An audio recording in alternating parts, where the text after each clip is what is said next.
Abstinujem 21 rokov, žiaden alkohol, žiadne cigaretle. A prečo? Lebo sloboda je tá najsilnejšia droga na svete. Aspoň pre mňa.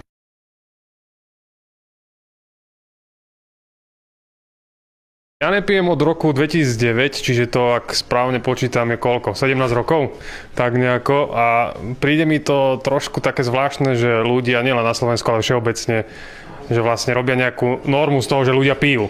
Podľa mňa by to mala byť naopak a mala by byť norma to, že ľudia nepijú. Čas, hláska, spánok a peniaze. Na tieto 4 hodnoty sa zameriava tohtoročná kampaň Suchý február. Iniciatíva po 14. krát pozýva každého človeka na dobrovoľnú mesačnú abstinenciu od alkoholu.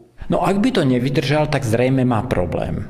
Aj keby si dal to jedno pivo, ono to tak v podstate potom nekončí tým jedným pivom, on to vzdá ten človek a potom to jedno pivko si dáva každý deň. A čo človek získa tým, že mesiac nebude piť alkohol? Behom pár dní zlepšenie spánku, celková iná vnútorná klíma, čiže aj vyžarovanie toho človeka, určite schudnutie, lebo vieme, že v alkohole je významnou zložkou práve cukor. Odborník dodáva, že aj keď človek vydrží mesiac bez alkoholu, ešte neznamená, že nemá problém. Môže mať problém a často majú problém aj vtedy, keď prestanú piť a ten prvé dni, prvý týždeň, dajme tomu, má veľký problém ten človek večer si to víno nedať, alebo nedať si to pivo.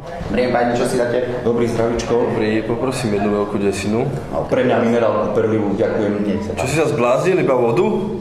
Ak máte priateľov, ktorí nevedia pochopiť, že ste prestali piť a opakovane vás k tomu lanária, tak jediným riešením je s nimi prerušiť kontakt. Ak títo priatelia alebo partia ho napriek tomu nútia, tak to je, hovorím, ich problém, je to nekorektné, neetické a v slušnej spoločnosti sa to nerobí.